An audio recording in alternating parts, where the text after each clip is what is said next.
Nothing Personal starts in 30 seconds.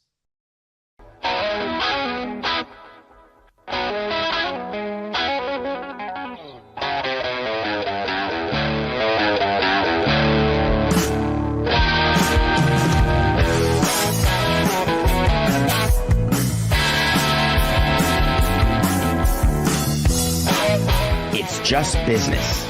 This is Nothing Personal.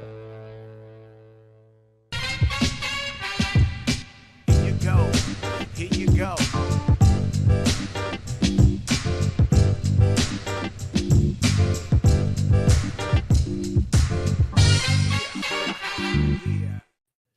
Flinging. That's the Nothing Personal word of the day. It is Wednesday, January 15th, 2025. Flinging. That means to throw or hurl forcefully, move or push something suddenly or violently. Steph Curry does not want the Golden State Warriors to do anything desperate. He met the media after a recent game on Monday night, and he said, it doesn't mean that you're desperate just flinging assets all around the place just because you want to do something. Why Steph Curry and the Golden State Warriors are the lead story of today's Nothing Personal is because of the soundbite that he gave. That is something I have never heard in my entire career. Never heard a player say it. Let's hear what Steph Curry had to say.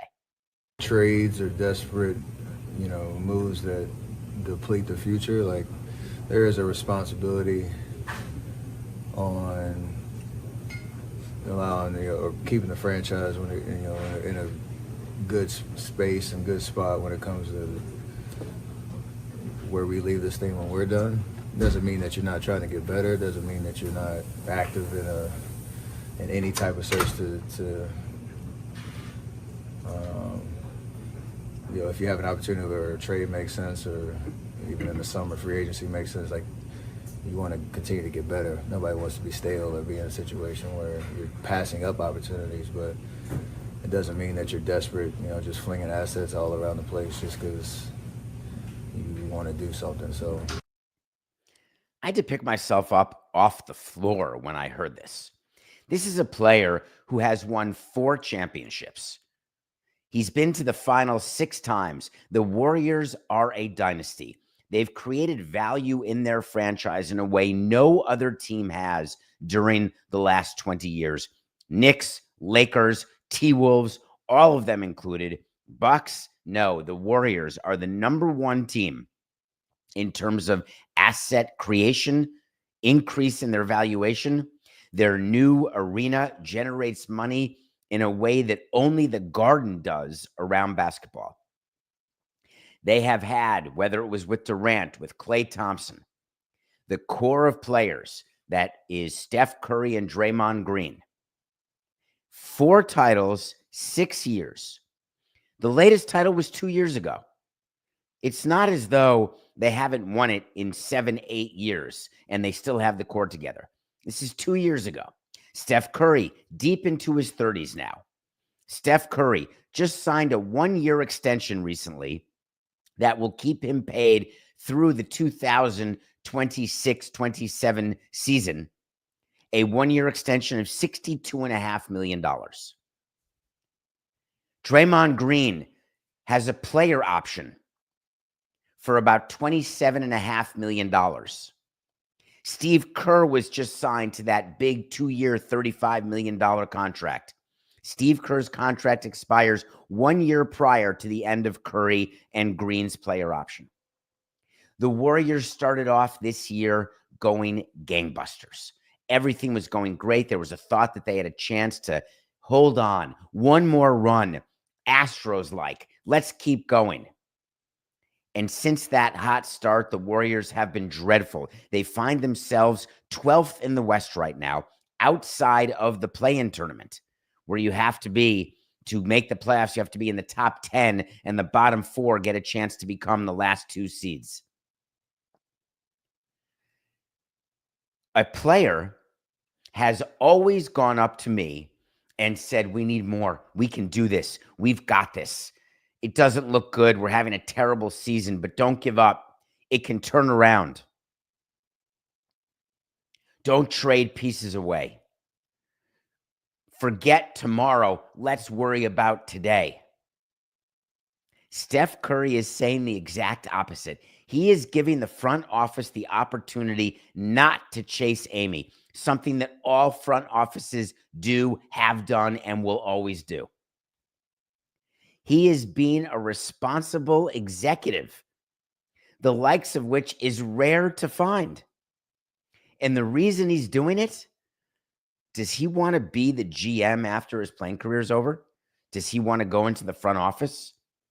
Does he recognize that he is finished and that they're not going to be able to win with Curry and Green as the center, but that they're taking up so much money, even though I think they're only in the top 10 in payroll right now, but they're taking up so much money that they don't have the ability to build a winner, and so don't try to chase it? Or is he saying, I'm overpaid, I'll be done in 2 years, we want to be ready to win when I'm gone? What kind of benevolent, amazing guy is Steph Curry? Draymond Green is with him. For all of the stuff that we talk about Draymond Green and his inappropriate behavior on the court and some of his amazingly eccentric ways of being off the court, Draymond Green is all in.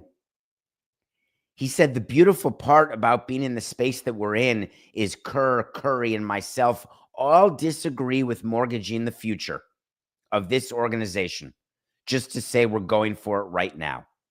He said this right to Yahoo Sports. He said bad teams do that, bad organizations do that, and we're neither one. Well, God bless you, Draymond. You're exactly right. But we've never been able to convince a president of a team or an owner of a team, or frankly, a GM who's not a lifer GM, to not try every single season, even, well, let me separate the tankers, people going and rebuilding. Let me talk about the Warriors, or let me talk about any dynasty that's at the tail end. Let me talk about any team, Lakers included, that have superstars on it who are trying to get one last run or one only run with that particular group of players. You see that in baseball. You see that when you hang on to players through their free agency, through arbitration. You don't trade them to maximize their value. You try to run it back. You try to add pieces at the margin.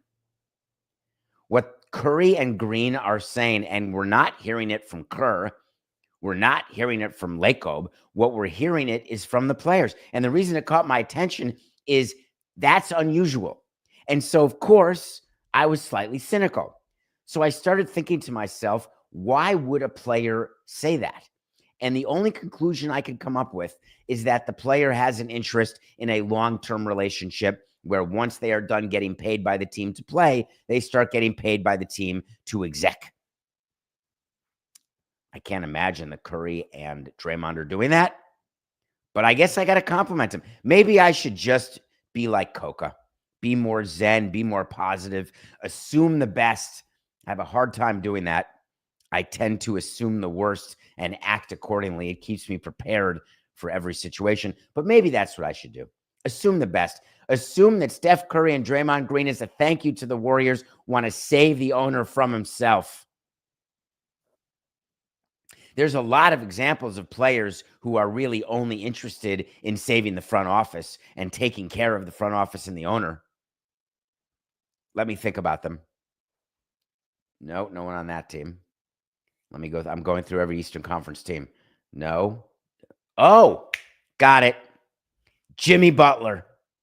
Jimmy Butler is here as a member of the Heat to thank Pat Riley and Mickey Arison and save them from themselves. Jimmy Butler is all about team. Jimmy Butler is all about organization. Jimmy Butler is all about Jimmy Butler. You know that. Came out yesterday that he had a meeting with Pat Riley. Have you ever had a meeting with Pat Riley? Let me tell you how those meetings go. I've had meetings with Pat Riley. Pat Riley has what I refer to in the business world as an AOC, and not the AOC that you're thinking about. An aura of confidence. when someone with AOC walks into a room, the way you know it is that if you were in the movies, everything would go dark and there'd be a spotlight on that person walking in. In the real world, in a meeting, when someone walks in, people with the AOC don't tend to be sitting before the meeting starts. They tend to walk in 1 to 2 minutes after the stated time. They tend to have a particular chair that's open. They don't go in and say, oh, all of these chairs, where would you like me to sit? They tend to suck the oxygen out of the room toward themselves. People tend to angle their chairs in a meeting toward the person with AOC. When you walk into a meeting next time, take a look at how chairs are angled, how people are sitting. When they're crossing their legs, are they crossing their legs to the left toward the person with AOC or to the right? And maybe you've got the wrong AOC. And if you don't know who has the AOC, it's not you. You know, the people, when people say, if you don't know who the fool is at the table, you're it. If you don't know who the blind side is on Survivor, you're it. It doesn't work that way. When you've got an aura of confidence, you always know that's you. You walk into every meeting you're in, I don't care who you're with, and that is about you. Pat Riley has earned that. Pat Riley has that. You think Jimmy Butler walks into a meeting with Pat Riley and he takes over? No. Jimmy Butler wants it known that he went into that meeting and he went in to tell Pat Riley very simply, I will not sign a new deal in Miami. I'm going to pick up my $52 million player option for next season, and I'm doing that only to make it so you can trade me. Jimmy Butler's in the middle of a 7-game suspension. The Players Association is holding their nose as they appeal that suspension on behalf of their member, Jimmy Butler, as they try to get it down from $2.35 million, which is what his 7-game rate is, as they try to get that suspension down. Pat Riley has presented a case to the Players Union, to the NBA, saying these are the things he's done over and over again. This is why we waited, and then brought the hammer. It's not a coincidence that Pat Riley brought the hammer as soon as Jimmy Butler showed any sign of any possibility of rising up and taking power away from the man with AOC.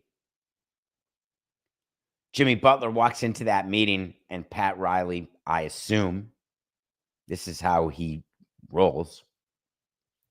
He looks at him, his brow is furrowed, a furrowed brow, a furred brow. There's one of those expressions I don't use. Furled? I'm doing it with the 11 wrinkles right here on the Nothing Personal with David Samson YouTube channel. And he's listening very intently as Jimmy goes through all of his pitches about why it's better for the Heat. We've had a great run, Pat. Made it to the finals a couple times, the conference finals a couple times, more than that. It's your most successful run. But let me tell you, I'm very disappointed that we couldn't sign better players around me. I think Pat Riley wants to hear from Jimmy Butler that Pat Riley's job as president, that he hasn't done the right job. He hasn't gotten the right players. He hasn't made the right decisions. When Jimmy Butler has been a thorn in the side of the Miami Heat for his entire career in Miami. We're talking about a player who Pat Riley saved. We're talking about a player who Pat Riley paid. And the thanks that Pat Riley's getting are these demands which Pat Riley is not going to willy-nilly meet. I'm disappointed with Pat. It's like he's lost a step in that he said from the start that he was not trading Butler, but then Butler did his post-game media availability, and Pat Riley changed and said, we will now entertain offers. There is no reason in the world for Pat to have backtracked. The Heat are listening to offers because every team listens to offers on every player, no matter who that player is. It's like the code between GMs and presidents. You don't when somebody calls. If the president of the Cavaliers calls, you don't pick up the phone and say, I'm not interested in talking to you. You all work together. All the NBA teams, all the executives work in this small little petri dish together. There's no escaping it. It's like they're all gladiators in the Coliseum. There's no other venue. You don't want to burn any bridge. So whenever an executive tells you they're not going to listen on a player, they're lying to you because they're always listening. What they mean is, and they don't want to be this specific, they're not going to act on a player. We never allowed our GM, and me as president never said those words because we were ready to act on any player. If the price is right and the trade is one-sided, we will act on our most popular player. Pat Riley will trade Jimmy Butler in a trade that helps the Heat, not in a trade that helps Jimmy Butler get to one of his desired destinations. Jimmy Butler can meet with Pat Riley all he wants. He can sit across the table from him. He can do it publicly. He can do it privately. And if Pat Riley changes what he's done to make the Heat successful solely to acquiesce and subjugate himself to Jimmy Butler, that's the end of the Heat organization. It's the end of the Heat way. Keep in mind what Jimmy Butler and his agent believe is that with Jimmy Butler's suspension ending after the Heat have one final road game tonight in I believe they're in Los Angeles, Coca. One final road game. His suspension ends when the Heat take on the Nuggets this coming Friday. You've got a situation where you've got the existing players, Tyler Hero, Bam Adebayo, who have gone on and moved on without Jimmy, probably don't want him back at all, the distraction that he is. Trying to figure out what you're going to do as an organization when you've got a player like this you don't want to play. I've got the solution. I'm bringing Jimmy Butler back, and I'm putting him at the end of the bench. You want to pick up your player option? Great. You think that getting 11 field goals a game isn't a lot? How do you feel about 0? Don't tell me who you want to be traded to. Don't tell me at all about your player option, which we gifted to you. Side note, player options are so powerful for players. Stop giving them, executives. Just give them the guaranteed year. Players only pick up their options when it benefits them. It has nothing to do with you as the organization. You can't win a player option. If a player option's too low and you think you're getting a deal you're not, the player won't opt into it. He's gone. If it's too high and you're getting screwed, the player will opt into it and you get screwed. You may think it's harsh and not the Heat way to sit Jimmy, let him dress and work for every game, make him travel, and then not play him. Let him rot on the bench. Your team is going to be just fine without him. Later on, Jimmy Butler's going to try Mickey Arison because if it doesn't work with mom, go to dad. Maybe you can convince dad to do something. But guess what? Mom and dad talk. You think Mickey Arison and Pat Riley don't talk? You think that Mickey Arison's going to do a sit down with Jimmy Butler and Jimmy's going to convince him and Mickey's going to walk out of there and say to Pat, I'm overruling you, Pat. Name on the court, be damned. Move him by February 6th, no matter what. Bad money for bad money, don't care. Take on extra years of big contracts. And Pat Riley will say, I'm not going out this way. I'm not going to enter my octogenarian set part of my life with a crappy team. We're going to be the Warriors. We're not going to mortgage our future in order to take care of our present. We are going to find a way to let Jimmy's contract expire, and we will then have all of that money to deal with under the cap. I can't wait to see how Jimmy Butler gets reintroduced to the Heat. I can't wait to see what comes out of that meeting with Mickey Arison. Mickey, don't cave. I like reading.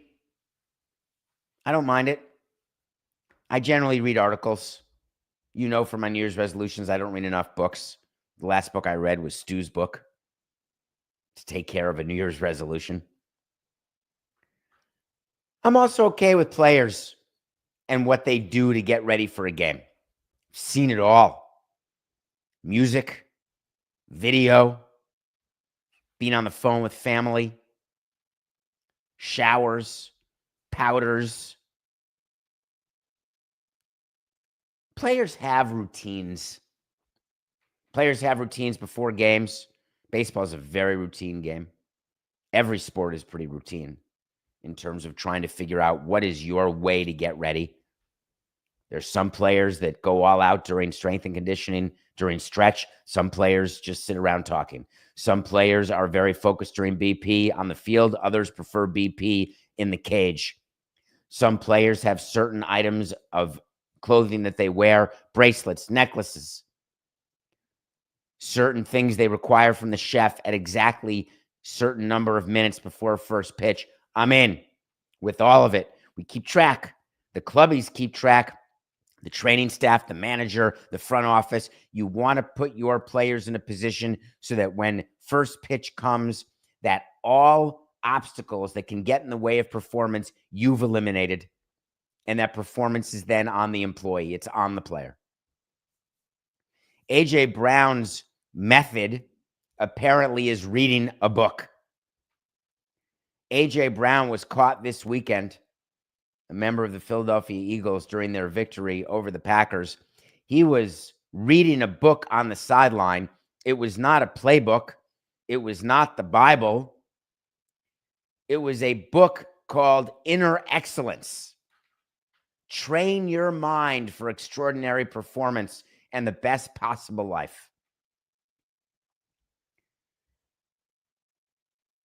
I will not have players reading any sort of books in my dugout. There should not be any sort of anything going on that you do pregame, that you get yourself going pregame. That does not carry into a game. We don't allow players to wear headphones. We don't allow players to watch videos. We don't allow players to do anything but what we put in the dugout. Seeds, gum, iPads. Not for Netflix.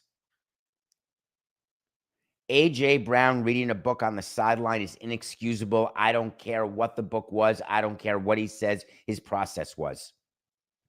A.J. Brown was performing, and he's trying to make you feel stupid.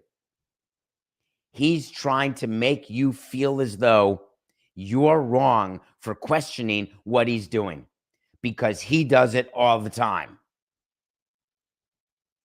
Forget Jalen Hurts saying he's never seen him read. I'm curious what A.J. Brown said. A.J. Brown claims he does it all the time.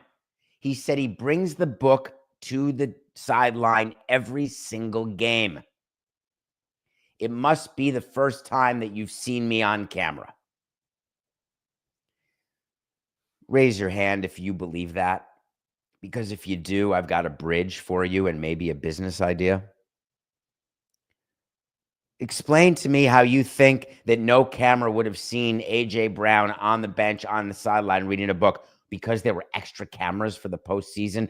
Horse hockey. The reason why nobody's seen it, nobody in the stands with a cell phone, no network with a camera. The reason nobody's seen it is he hasn't done it, because if he had done it, we would have seen video of it. It would have leaked already from A.J. Brown's camp. The narrative that A.J. Brown wants to make sure you don't have is that he was not trying to show up the Eagles organization by sitting on the sideline reading a book because he had been so uninvolved in the offense. The most logical explanation for what A.J. Brown was doing was trying to prove a point to his coaching staff and to his front office. And we're ignoring it because A.J. Brown is telling you, no, I was not frustrated at all. That's his quote. I figured that's probably what y'all thought. I wasn't frustrated. Why you always think I'd be frustrated? Dang, I read the book. I like to read it. You're buying it? Why does the coach have to back up the player? We ask our manager to have the backs of the players while keeping an eye up at the front office. We want the players to trust the manager. But when you're the manager or the coach, you're dealing with 26 guys or 50 guys. You have to be very careful how you defend one player because other players are paying attention to everything you're saying. And if you treat one player differently, you're going to get caught. And if your only explanation is he's a superstar, that's going to fly. But if it's not a superstar, then you are stuck with an explanation of your inconsistency. Nick Sirianni doubled down. He wants you to know, when asked about this in an interview, he wants you to know he's fine. He actually specifically stated, I'm definitely okay with it. The crazy thing, he's been reading this book on the sideline for a long time. It just so happened the camera saw it this week. Does that sound familiar? That's the coach talking. Does that sound exactly like the player? I'm not sure. Did they coordinate this? He said some guys pray in between, some guys meditate in between. AJ reads. I am perfectly fine with a player being inside his own thoughts. I don't want any sort of public ability to see anything going on in our sideline other than pure professionalism, other than pure focus. Do you think that if you are in sales, I just want to put this in a way that sort of you can put it in perspective because none of us are professional athletes. Well, some of you listening are. Hello, Gabby. So you're walking down the hallway as a boss in a company, and you walk by someone's desk, and they have their book open, and they're reading a book about how to sell, how to motivate people to buy your product. And this person is in charge of selling tickets. Do you think the reaction of the VP of sales, of the boss, is, hey, way to go? No. Pick up the phone and get to work.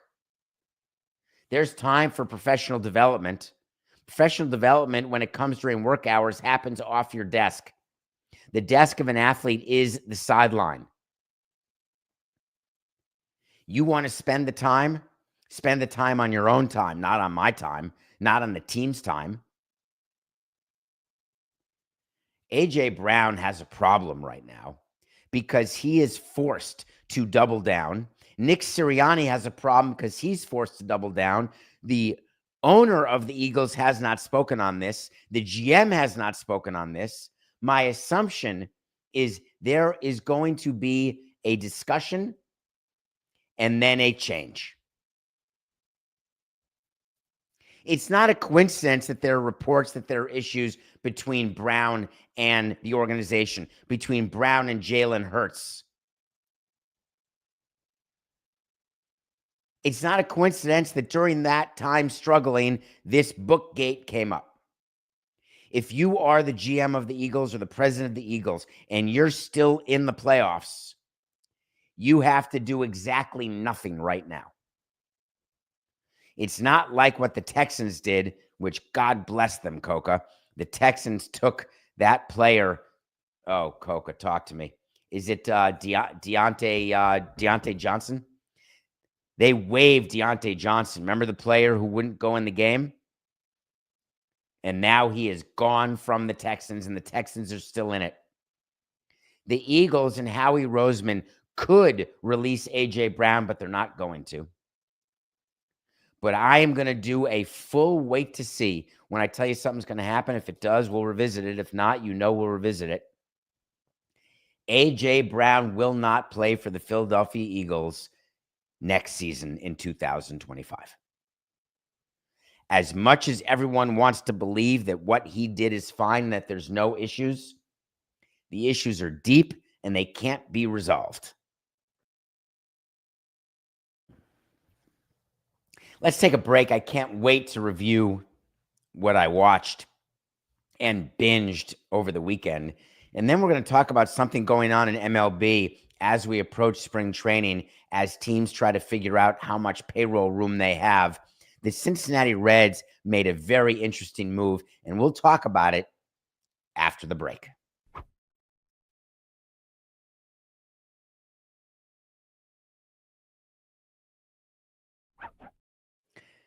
Welcome back to Nothing Personal. Thank you for rating, reviewing, subscribing, all the things that you do. Thank you for following us on TikTok and for doing that for the next 4 days. I don't know whether we will move to another social media platform. The Chinese have asked us to download another app. I don't know if we're going to do that. Still going to be on X because so many of you are, and Instagram. But the real place to get content is on YouTube, Nothing Personal with David Samson, or on our website, davidsamsonpodcast.com. You know that I watch a movie. I have not been able, due to circumstances beyond my control, like just haven't done it. I have not redone my top 100 list, but I do watch a movie or a TV show every day. I watched the new season of Squid Game. I watched it over 2 days. It's 7 episodes, about roughly 7 hours of content. If you remember, Squid Game 1 from a couple years ago swept the awards. The concept of red light, green light, the concept of playing kids' games for the ultimate prize, which is your life. The concept of taking people, it's long done in movies. Go watch Extreme Measures with Hugh Grant and Gene Hackman. It is a very, very old concept to take people down on their luck and try to find a way to use them in experiments. So Squid Game took this to an extreme. Squid Game in the first season did something so shocking that when you're watching, you're saying to yourself, I am so uncomfortable and so scared, but I can't turn away.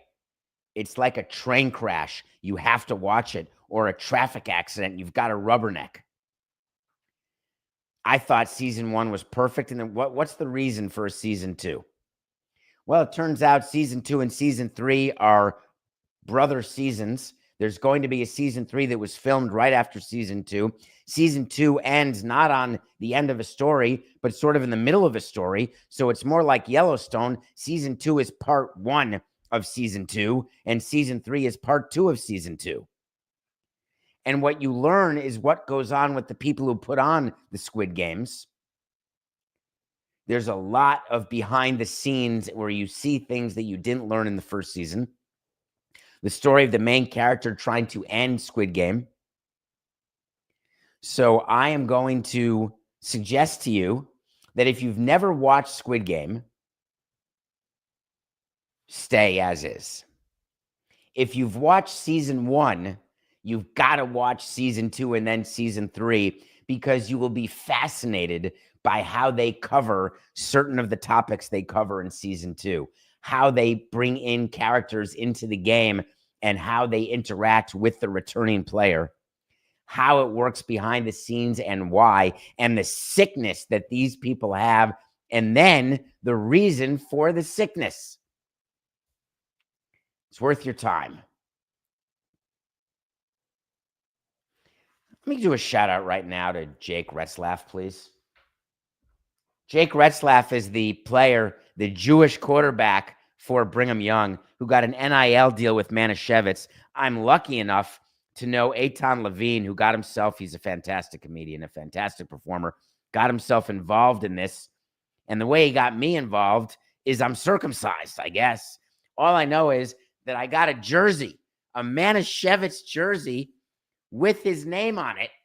There it is. If you're not watching this on YouTube, then you have no idea what I'm doing. I'm holding up an orange number 12 Manischewitz jersey with Retzlaff on the back. I can't wait to follow his career. I got a Manischewitz hat in orange. I may wear that. But more importantly, I got the matzah that has Retzlaff right on the front cover. But Eitan, do I eat the matzah? Do I save it? Is it one of those things that my kids are going to sell at auction when I croak? Or is it going to be all crumply and old? Although matzah, I don't think ever goes stale. Although when it's not crunchy, it's stale. You got to get new mozz every Passover. And thanks for the potato pancake recipe. I don't know how to cook nor to make matzo balls, but you sent me this amazing care package. Manischewitz is going all in on this quarterback. I love it. I can't exactly figure out how he chose Brigham Young, but I'm in. I may come visit you in Utah. How great would that be? Let's talk about the Reds. Let's talk about me. I'm David. I told you in a way to see that there was no chance that any team would go back to Ballys, which is now called FanDuel Network. They took over the naming rights of these regional sports networks that were all bankrupt and now are out of bankruptcy. MLB had taken over production of a bunch of teams because they had no TV deals, no local revenue, no local media broadcast revenue, and MLB was doing its best to replace that revenue up to a certain percentage. There's a pot of money within MLB approved by the union to try to get teams closer to par. I told you on November 15th that no MLB teams would ever return to FanDuel who had already gone to MLB. MLB wants these teams in their control. MLB needs these teams in their control to pursue their media plan, which is to collect all of the teams' rights, digital and otherwise, package them, sell them to a major streamer, and maximize their ability to increase revenue for the league and for its member teams, which will help the valuations catch the rate of increase that the NBA and NFL currently have. That's their plan. It's a simple plan. To make that plan happen, you can't move backwards. So I thought my wait to see was in the bag. Until yesterday, when the Cincinnati Reds announced that they were going back to FanDuel. What? How did that happen? They had been working with MLB, but they'd been continuing to negotiate with the new Ballys. And somehow they just came to a 1-year agreement. And the Reds did this because what they realized from their 1-year agreement is that they will get more money by giving the regular and digital rights to FanDuel this coming season than MLB would have promised them. So MLB gave them the go-ahead to do the 1-year deal because remember, MLB approves every broadcast deal. You cannot do one deal, radio, TV, without it getting approved by baseball. There's a whole department, a broadcasting department that looks at these deals, figures out whether you're overvaluing, undervaluing, whether or not it makes sense to do the deal you're doing. The Reds had failed to come to an agreement. And then all of a sudden yesterday, they announced that they will do a deal for linear and digital streaming rights. And then there was some sort of strange quote. The strange quote was from the Reds official, the COO, the Castellini family, saying that this was about access to our fans. Well, everybody says that. When you don't do a deal with your RSN and you do it over the air, you say it's because of access. We want our fans to have access. When you do a deal with your old network, you say the same thing. We wanted fans to know where our games were, to be very comfortable because that's where they've been going to get games for all these years.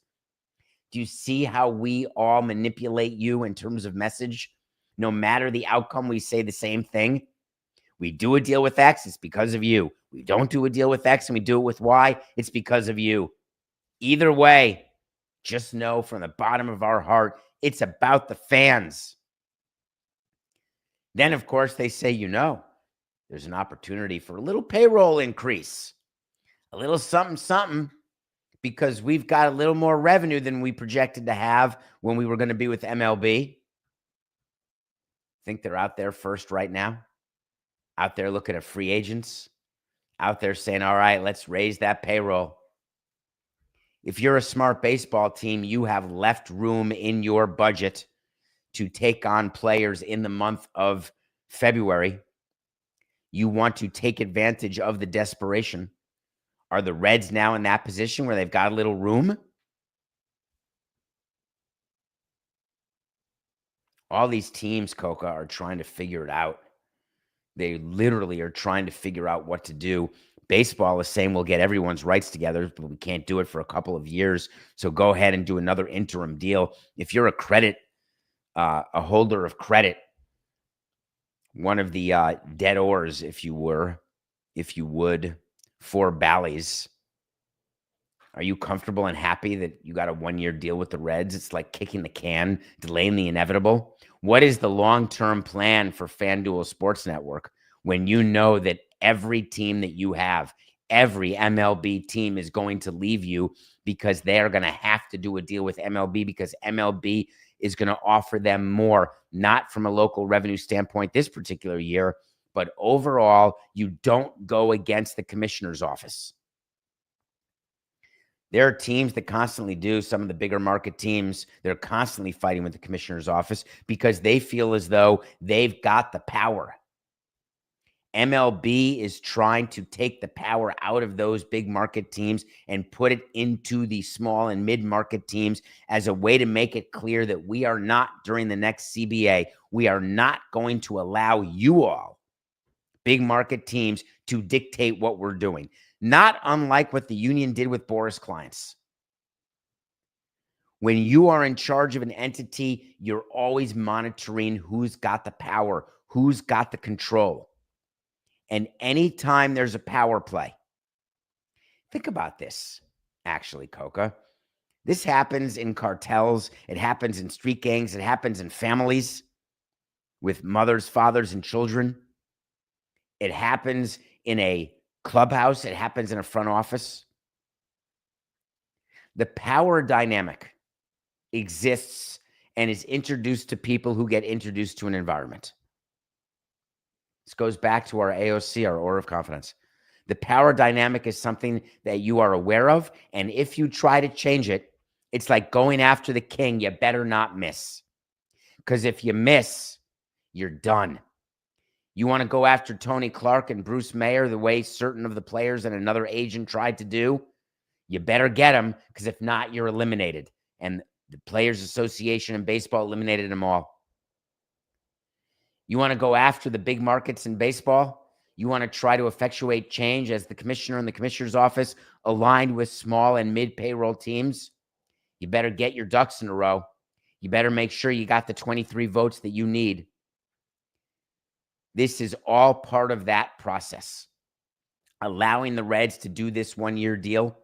Do not make the mistake that they're going to do a long-term deal with this sports network. They are not. They are perfectly and fully aligned with Major League Baseball about what's going to happen moving forward. Nothing personal pick of the day. We had the Cavs losing to the Pacers, except the Cavs won by 10. The Cavs covered. We're 2-4. What a road win for the Cavs going into Indiana against a hot team.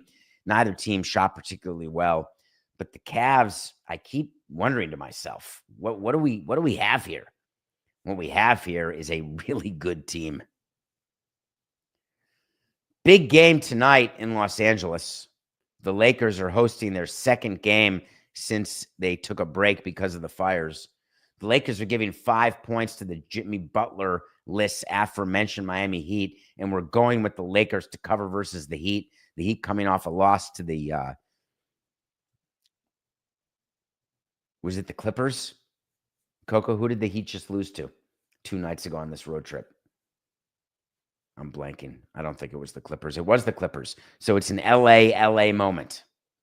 We're taking the Lakers. I want to talk about LA for a minute again.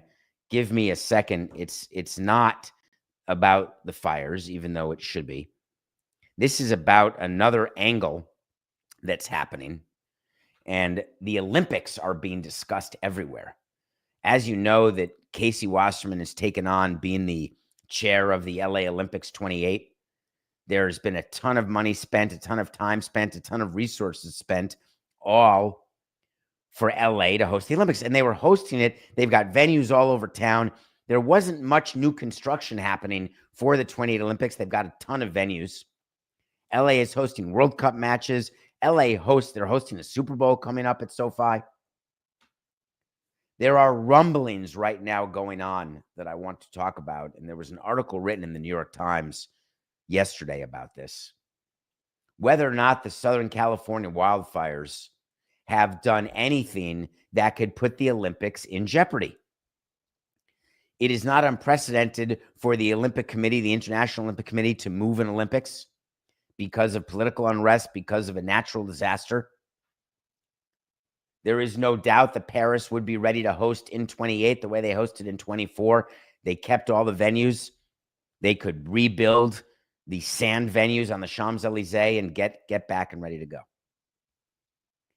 When something like this happens, what's happening with the wildfires, you've got politicians who are meeting under the leadership of the governor, the mayor, different councils of different counties and communities in California. You're meeting with the federal government, and you are figuring out a path to recovery. Insurance companies will be involved in the path to recovery, but will not be able to be solely responsible for a rebuild.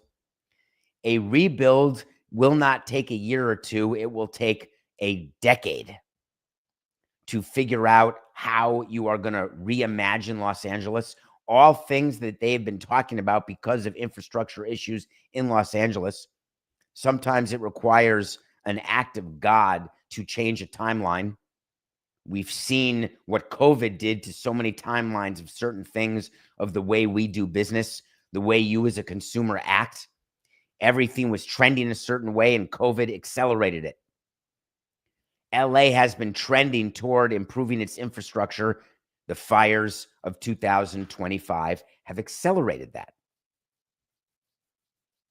The reason why the Olympics are such a big deal is that it shows the world, because it is still a world property. It is not what it used to be during the height of the Cold War. But the Olympics is still the one the one event every 4 years, every 2 years, if you count winter and summer, where you, and as a host city, put on display why your city matters, why your country matters. It's not a financial proposition. Nobody makes money hosting the World Cup. Nobody makes money hosting the Super Bowl.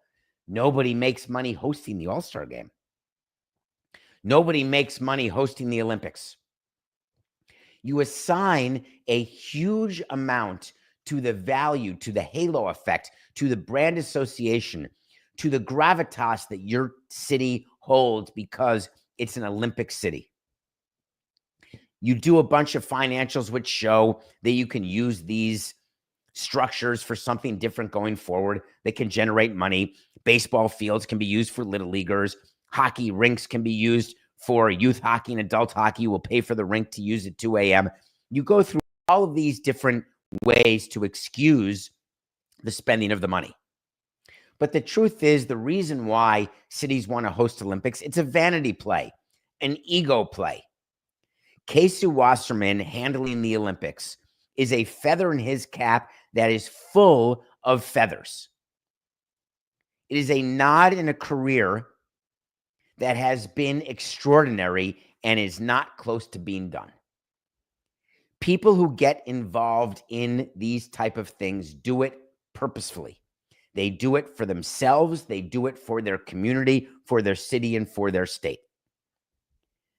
What's happened with Los Angeles and the fires in Southern California will embolden the local Olympic Committee. It will embolden sponsors to let it be known that California is still standing, still active, still transactional.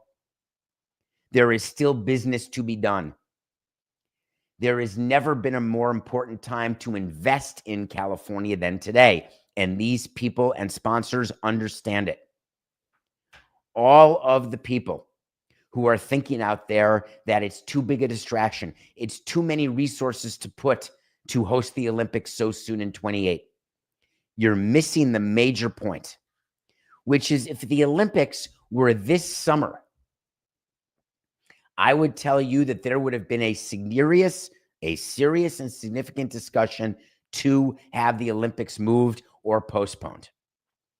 But short of it being 6 months from now, any year after July of 25, and these Olympics are in 28, LA and the state of California will do, have done, and will continue to do, and are doing everything to make sure that this currency continues.